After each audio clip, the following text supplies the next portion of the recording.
when I buy something, I always think of, hey, this is great, but at the end of the day, who's going to take care of me? I think we've become the society that we aren't willing to admit when we're wrong.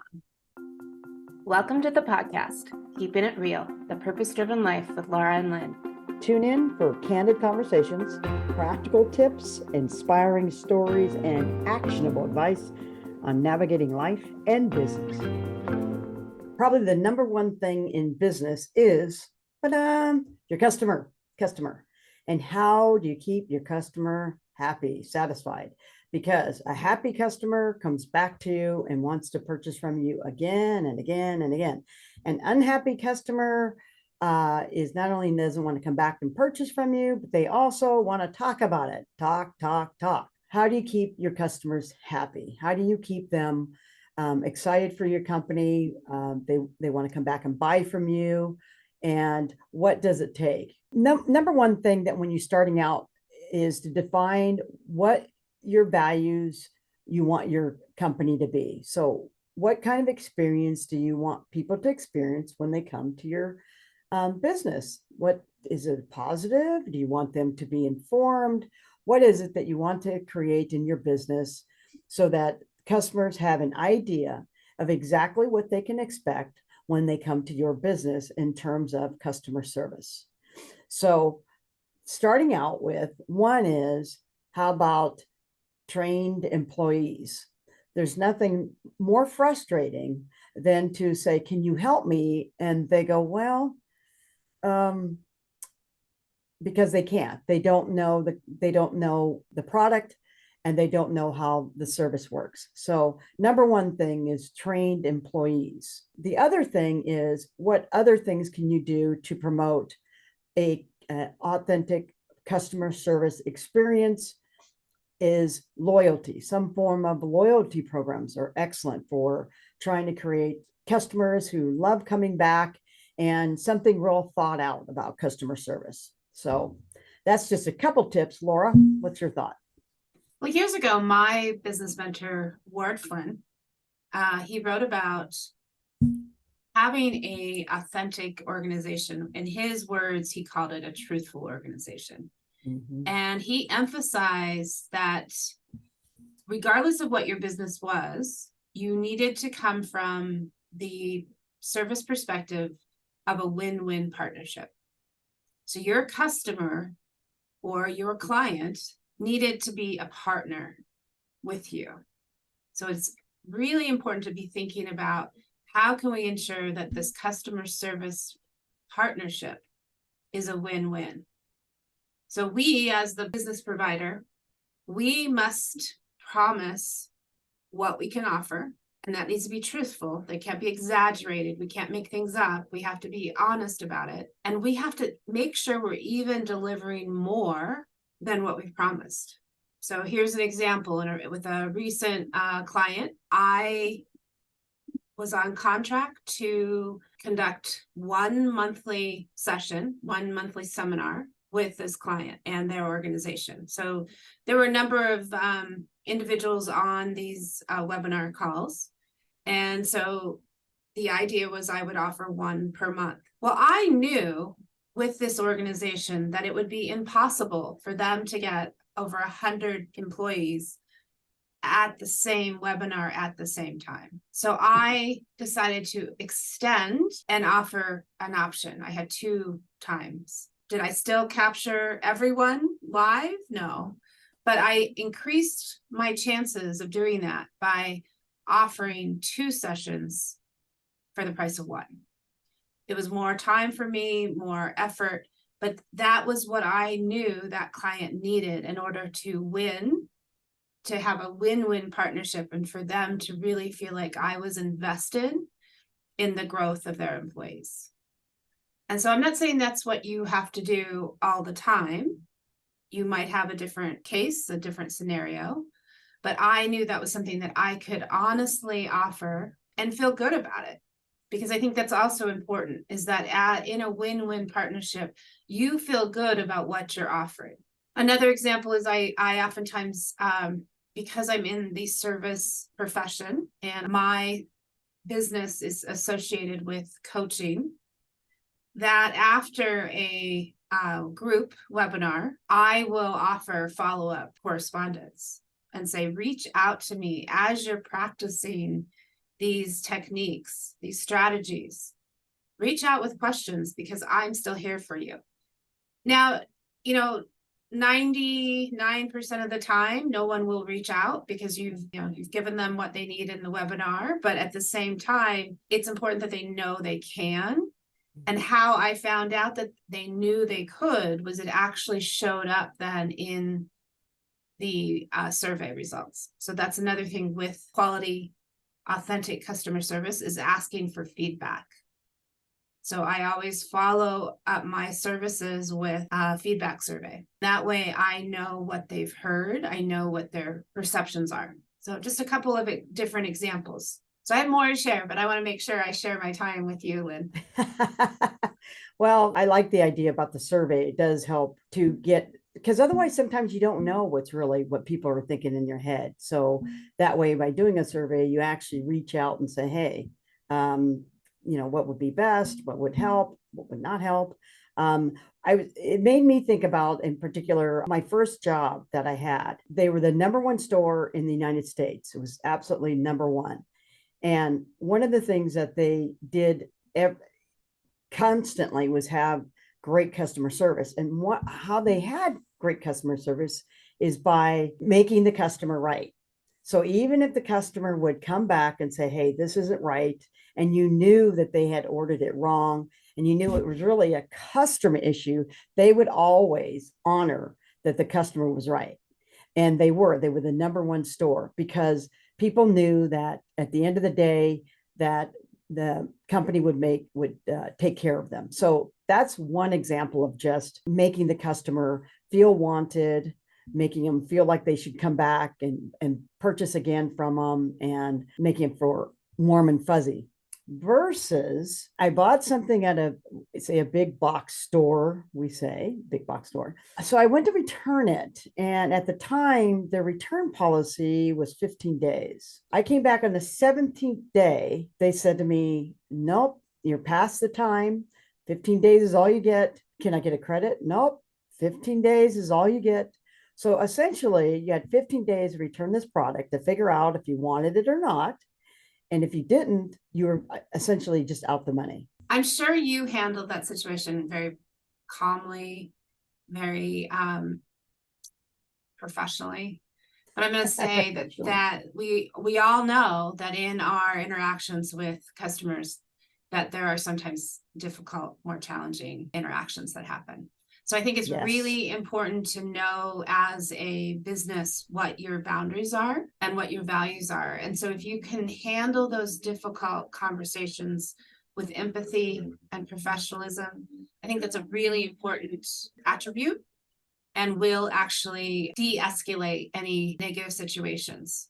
So helping to build rapport, helping to establish trust, and like in your situation where you knew that they were going to honor, that, oh, okay, you needed a little bit more time, that their 15 days just wasn't quite enough, and that they treated you professionally. They valued your customer interaction. They valued the fact that you wanted to shop at their store.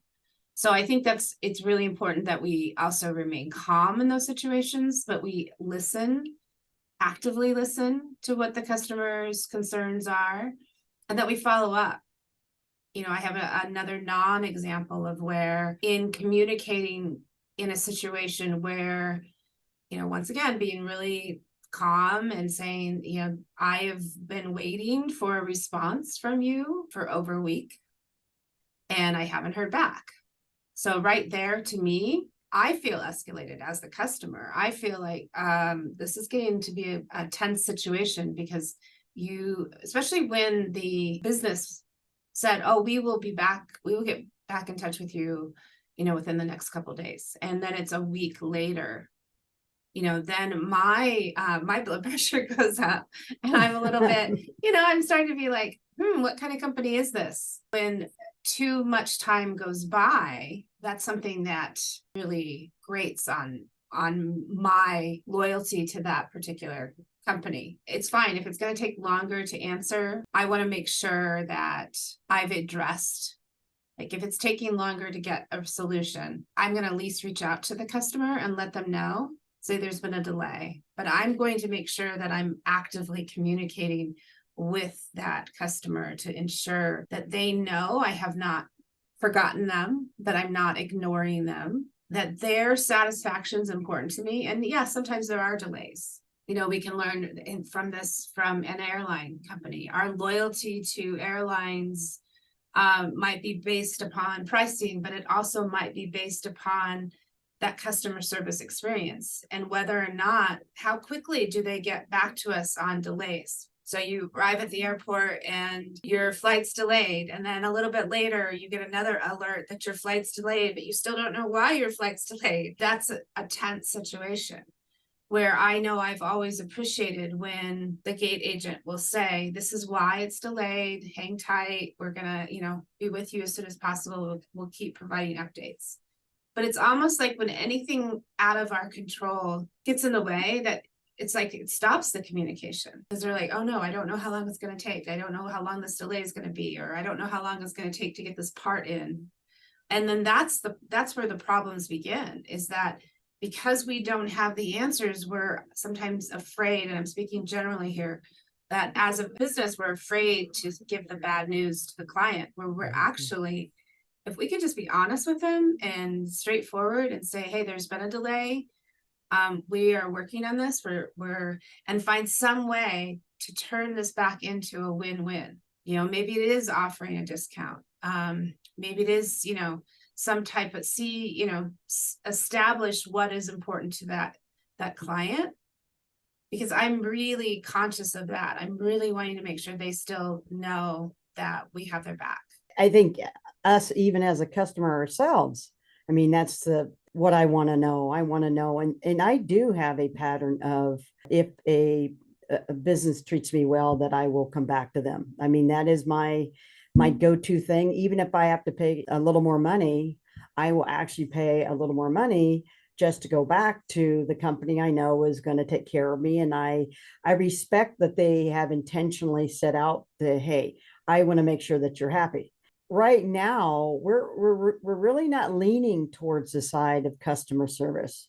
I think we're coming back to it, but I honestly think that somewhere along the way, we had made a decision that, hey, we need to kind of focus a little bit more on the bottom line than we did on the customer service. And I think what companies are finding out is, well, okay, that might have, served at a time of saying, okay, we're going to save some money by not being so focused on customer service. But I think you find out that at some point the customer is going to say, I know, but if I'm going to go somewhere and it's a difference between $5 over here or $2 over here, I'm going to go where I feel like, okay, that if something comes up, I'm going to be taken care of, because it's two transactions for me.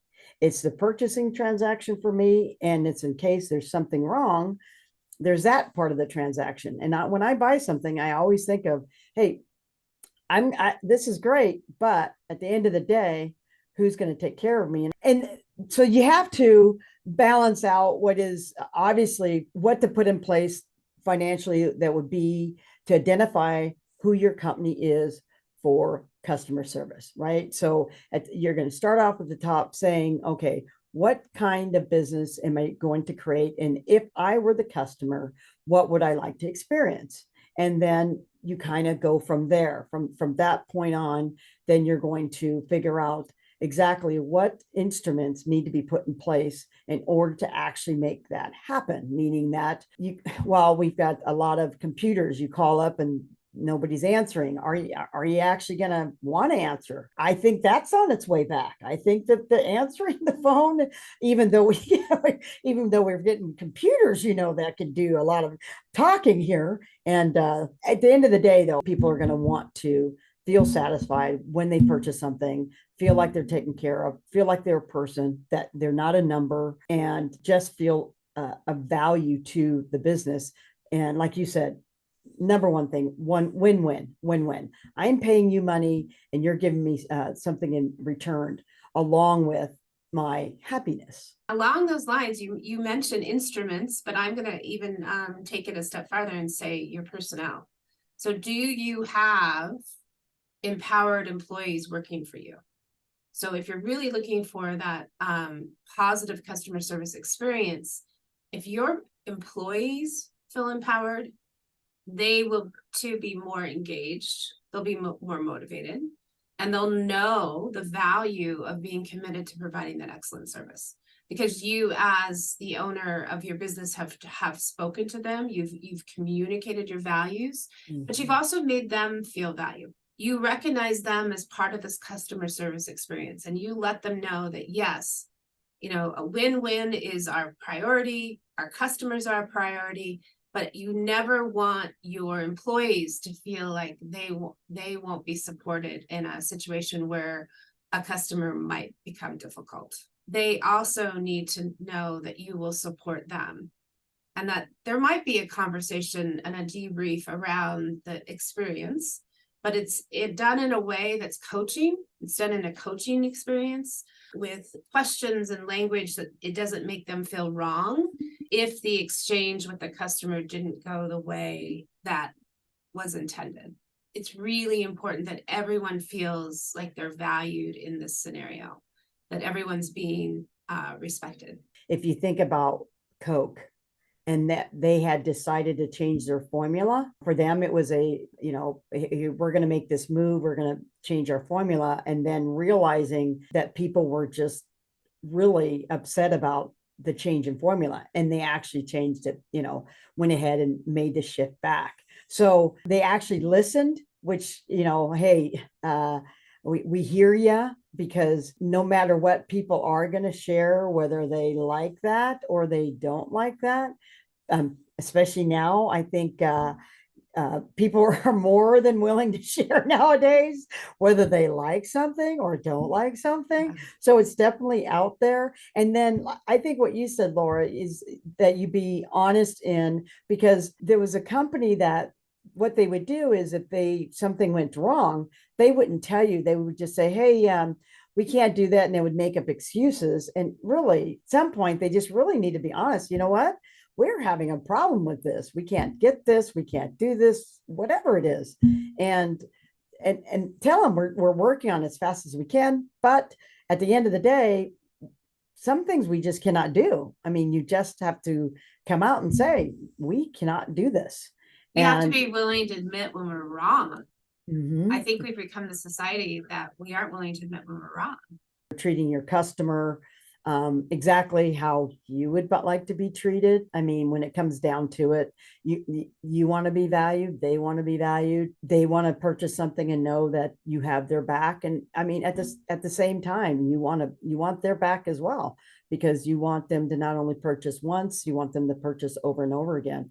And how people purchase over and over again is when they feel like they have win-win scenario going on, so that it's good for them and good for you. So I think the bottom line is, do everything you can to create that win-win, but do it within your values. Do it within your own authenticity. So know what's important to you, know what you value as a consumer yourself. Bring that into your organization, and, don't be afraid to admit when things don't go as planned. And I think in the long run, a customer will appreciate that far more than not receiving any feedback or any, communication from you. So I think communication is really the bottom line, and just being respectful and knowing this is, like, as you said, this is the way I would want to be treated. There's a lot out there now with, testimonials and Google ratings, and I'm really conservative when it comes to my reviews. When I don't just immediately put a feedback and a review out there. I don't want a negative review out there. I want to put positive words out there into the universe. So I am really cautious, even with this company that I've been waiting to hear back from now. Their promise of responding within 48 hours, we're now going on over a week. And I sent another request, And I've said, I have not put a negative review. You keep asking me for a review of the product.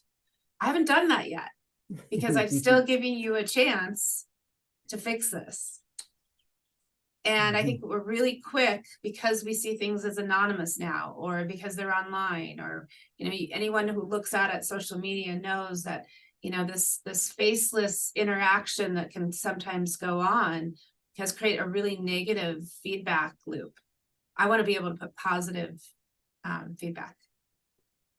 Positive feedback. And, that's actually one of the things that, maybe 20 years ago wasn't an issue, but it is absolutely part of it, of the feedback, that there's feedback now, and you have to respect it. If you do everything that you promise to do, and I think that comes out even when you can see some interaction with people that have had they had an experience, but then the company says, oh, we went ahead and took care of that. And so you can feel whether or not that was really honestly taken care of, or if it wasn't taken care of. Because at the end of the day, some of the feedback that you're gonna experience in your business, you can do everything humanly possible to take care of the customer, and sometimes you're going to have a review that's not exactly the review that you want for your company. The idea is just take care of your site as best as you can, because if you're authentic on who you are as a business, and I want to have you be satisfied, I want you to be taken care of, and this is who we are, then most people will respect that and want to work with you. Yeah. I think that at some point can be another topic, is just how you not take negative reviews personally. And as always, if you need us, we're there. We've got groups that you can go ahead and join, and we'll go more in depth in the conversations like this. That's very helpful in order to learn about things like that and how to deal with things that come up in your business. If not, of course, we always have one-on-one coaching. So for this week, thank you very much. Have a great day.